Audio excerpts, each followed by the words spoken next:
Setiap orang punya kebebasan, bebas melakukan sesuatu, bebas bertindak, bebas menuntut sesuatu, tapi kebebasan itu ada batasnya. Kita dibatasi dengan hukum, dibatasi dengan agama. Kenapa kita dibatasi? Karena jika tidak dibatasi, manusia semaunya aja bertindak, terkadang melampaui batas apa yang seharusnya tidak dilakukan. Makanya di sini perlu adanya payung hukum dan aturan-aturan agama yang harus wajib untuk ditaati. Jadi perintahnya harus dilakukan. Kalau di luar dari ketentuan tersebut dilanggar, nah ini dikatakan melanggar hukum. Dan orang yang melanggar hukum tentunya ada sanksi. Baik sanksi dari masyarakat maupun sanksi dari aturan yang ditetapkan oleh penguasa seperti pemerintah. Oh, kalau gitu nggak enak dong. Saya ingin menerbangkan pesawat, padahal pesawat-pesawat sendiri. Kenapa tidak boleh? Bukannya tidak boleh, tapi harus diatur sesuai dengan aturan dan ketentuan agar teratur. Dan aturan di setiap manusia itu berbeda-beda. Negara Indonesia berbeda aturannya dengan negara di Amerika, negara di Hong Kong, negara di Malaysia. Tetapi aturan yang diberikan oleh Allah Subhanahu wa Ta'ala, oleh Tuhan, itu sama. Di muka bumi itu sama. Dan aturan yang dibuat oleh manusia itu bisa berubah-ubah. Berbeda dengan aturan yang dibuat oleh Tuhan. Tidak akan lekang dimakan waktu. Dan selalu aturannya tidak berubah. Tetap dan mengikat.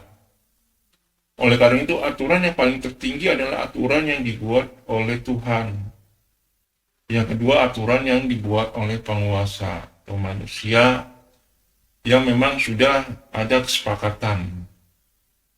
Buat aturan ini dibuat untuk melindungi, untuk mencegah, untuk kenyamanan, keamanan. Ya. Jadi kita hidup di sini tidak seenaknya aja. Aturan dibuat tidak hanya ada pada masyarakat, tetapi juga aturan dibuat di dalam lingkungan keluarga. Kalau dalam keluarga aturannya baik, perilakunya menjadi baik, maka masyarakat pun menjadi baik. Kita lihat skup kecilnya aja. Kalau di dalam keluarga sudah baik, tentunya masyarakat akan baik. Tetapi kalau dalam lingkungan rumah tidak baik, maka tentunya masyarakat akan rusak. Oleh karena itu, sejak kecil sudah diatur, sudah ada aturan, ada peraturan, kemudian diberikan pendidikan agar hidupnya teratur. Nah, yang jadi pertanyaan kenapa kok sekarang berubah? Banyak melanggar aturan, banyak orang yang melanggar aturan. Tentunya di sini kita jangan melihat orang per orang, tapi dari skop lingkungannya juga. Oleh karena itu, perlu adanya pola pendidikan anak sejak dari kecil. Jangan anak diberikan pendidikan dengan cara kasar, dimarahi, dibentak, diberi hukuman yang tidak layak, cobalah memberikan hukuman yang menyenangkan. Contohnya anaknya nakal, rumah berantakan, diberikan hukuman, tapi hukuman yang menyenangkan. Ini kamu rumah berantakan, ayo siapa yang berantakin? Ya udah, kalau tidak ada yang ngaku, akan saya berikan hukuman. Hukumannya nyuci. Kamu sama kamu nyuci. Kamu sebelah sana nyuci pakaiannya sendiri-sendiri, kamu juga nyuci sini. Di mana pakaiannya yang paling bersih, paling cepat akan diberikan hadiah. Nah, ini merupakan hukuman yang menyenangkan. Sudah mendengarkan kata-kata hadiah, tentunya anak ini menjadi semangat.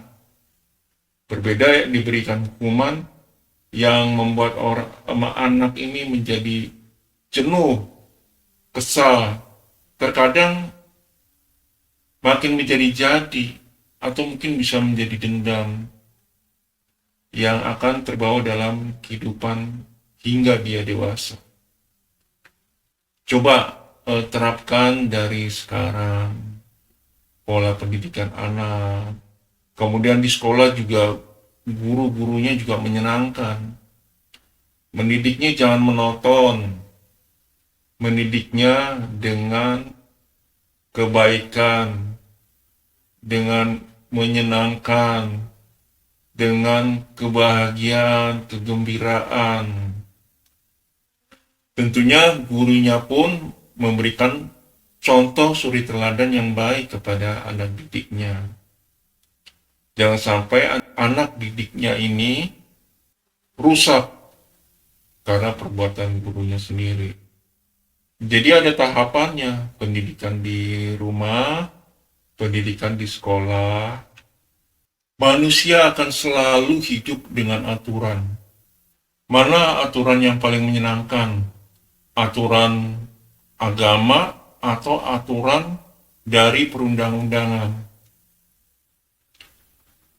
Tentunya kita lebih senang dengan aturan Tuhan daripada aturan yang dibuat oleh manusia. Karena kita lebih percaya dengan aturan Tuhan ketimbang aturan dari manusia. Jadi kemungkinan kita senang dengan aturan manusia atau aturan Tuhan itu timbul karena adanya rasa cinta. Kalau tidak ada rasa cinta, kita tidak akan senang dengan aturan tersebut. Selain itu, buatlah aturan yang lebih produktif. Jangan sampai aturan itu menjenuhkan, membosankan, dan bikin mengesalkan. Seperti apa aturan yang produktif itu? Contohnya, tidur tidak boleh malam. Ini biasa diterapkan kepada anak-anak. Ketika kita masih kecil, masih sekolah, kita dianjurkan oleh orang tua, kamu tidur tidak boleh malam. Besok kamu sekolah, jam 9 sudah tidur.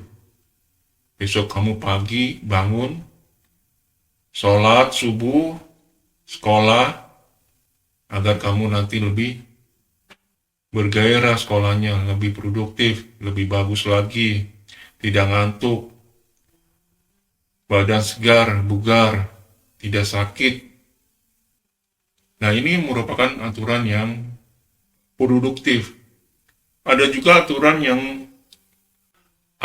yang diarahkan untuk produktif. Contohnya, setelah kamu sekolah, kamu jangan main. Kamu bantuin papa untuk mengerjakan sesuatu. Apa yang dikerjakan? Umpamanya, Anaknya diarahkan untuk berdagang, yaitu dengan menjual beberapa bingkisan secara online, atau mungkin barang sesuatu secara online, atau diajarkan mengaji agar lebih bagus lagi mengajinya. Atau juga bisa juga diajarkan supaya anaknya bisa mandiri.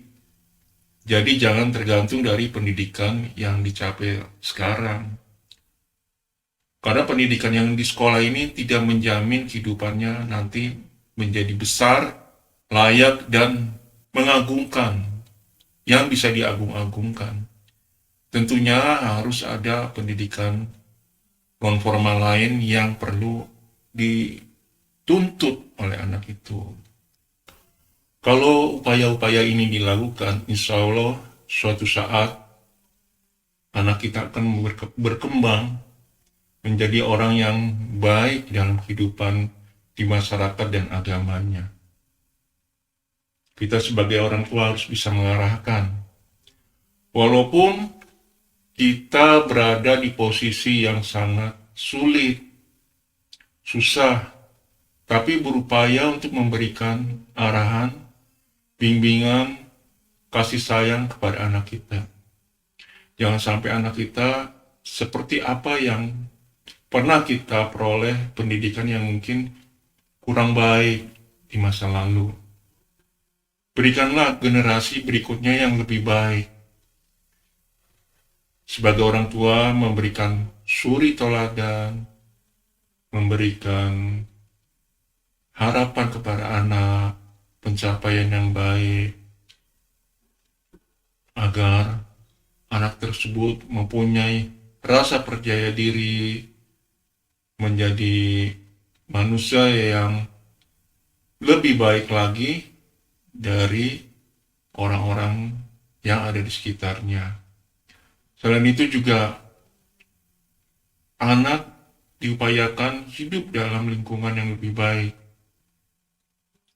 Jauhi anak dari lingkungan-lingkungan yang tidak baik. Selalu diawasi dalam bentuk apapun dengan kemampuan orang tua tersebut. Dan orang tua juga harus belajar. Karena kita hidup ini harus belajar hingga kita meninggal, hingga kita menemui ajalnya. Banyak yang dapat kita pelajari. Berilah kita sebagai orang tua waktu bisa melihat, menggali informasi dari media massa, dari internet, dari teman-teman pergaulan di masjid, di lingkungan-lingkungan ibadah. Kita ambil yang baiknya, kita bisa terapkan pada diri kita sendiri sebagai orang tua, kemudian diterapkan, diberikan contoh, diberikan arahan kepada anak-anaknya.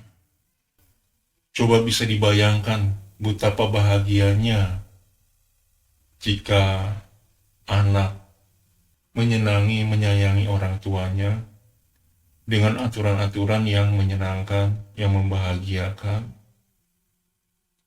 Dan betapa menyenangkannya jika seorang istri memberikan arahan yang baik kepada anaknya selaku seorang ibu, dan seorang papa sebagai pimpinan dalam keluarga, sebagai teladan yang baik, sebagai pemimpin di dalam keluarga yang baik.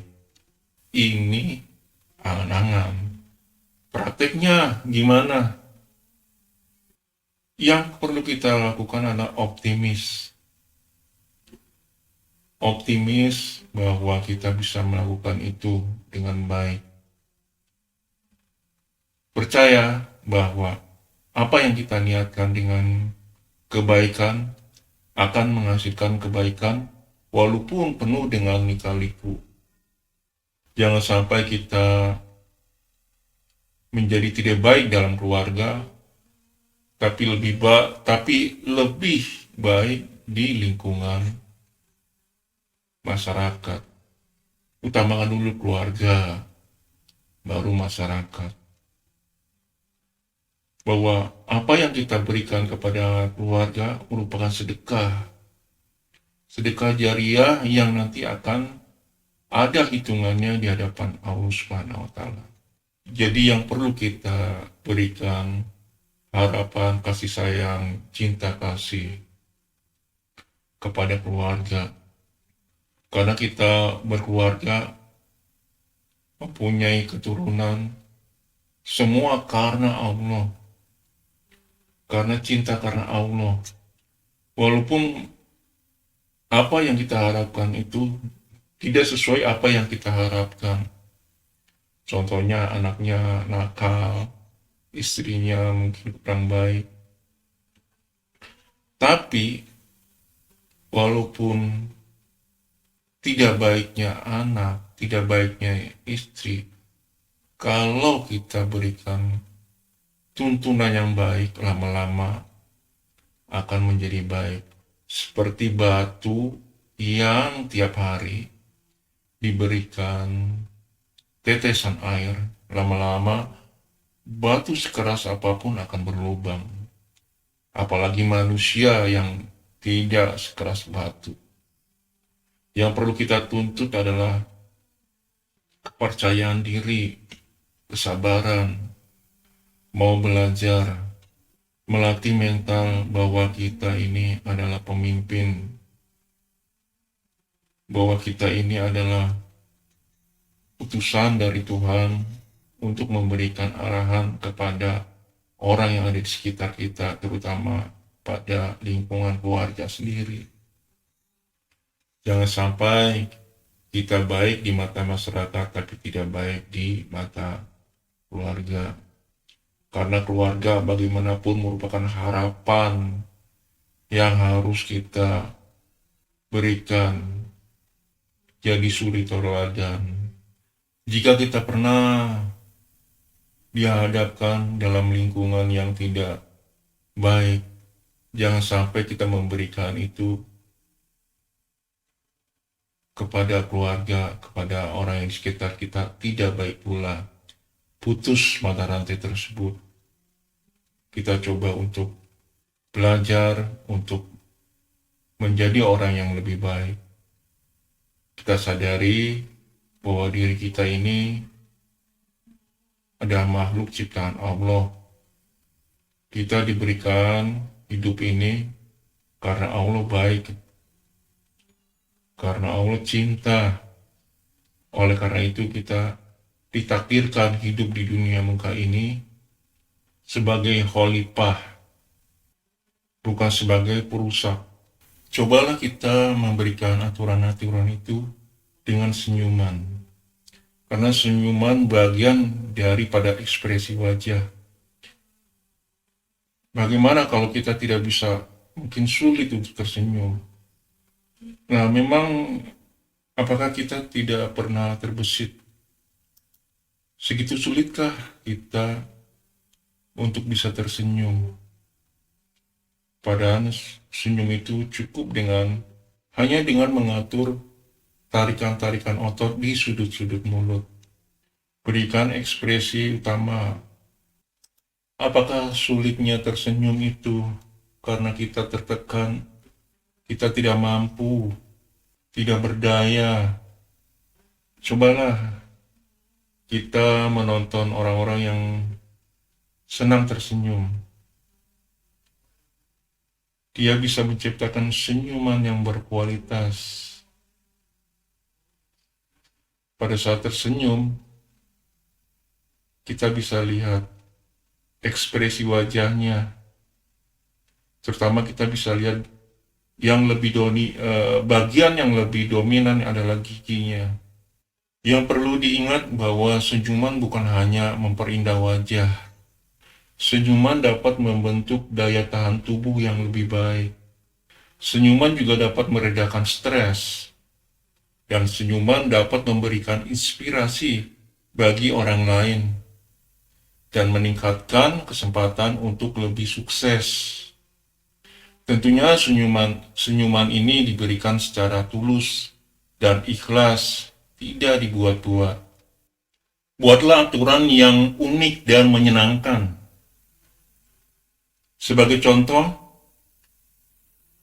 di Jepang, pegawai-pegawai di Jepang itu harus wajib mengikuti lingkaran pinggang yang ditetapkan oleh pemerintah. Untuk pria, lingkaran pinggangnya harus sebesar 33,5 inci. Dan untuk wanitanya 35,4 inci. Ini diberikan kepada pegawainya. Ini diberikan kesempatan kepada pegawainya untuk dapat menurunkan hingga mencapai 3 bulan batas waktunya. Jika 3 bulan tidak tercapai dalam masa batas waktu yang ditetapkan, maka pekerja itu atau maka pegawai itu harus diwajibkan ikut kelas diet. Kewajiban ini sengaja diterapkan oleh pemerintah di Jepang sejak tahun 2008. Aturan yang diterapkan pemerintah ini baik. Dimaksudkan agar dapat menekan tingkat obesitas di kalangan masyarakat Jepang. Beda lagi di Arab. Kalau di Arab, seorang pria tidak boleh menjual pakaian dalam wanita. Ini diupayakan agar kenyamanan wanita tetap terjaga, lebih nyaman, dan tidak risih untuk membeli pakaian dalam. Kalau di Cina beda lagi. Kalau di Cina wanita-wanitanya ini tidak boleh melakukan pekerjaan yang berat seperti menebang pohon, melakukan pertambangan. Tidak, di Cina tidak boleh. Hanya dilakukan oleh seorang pria. Dalam hal ini semua aturan-aturan yang dilakukan ini adalah untuk kebaikan. Kebaikan bersama, untuk kebaikan kita semua. Kalau di India, perusahaan yang memiliki pekerja lebih dari 100 orang tidak sembarangan dapat memecat atau mem-PHK pegawainya tanpa seizin dari pemerintah. Aturan ini berlaku sejak masa penjajahan Inggris.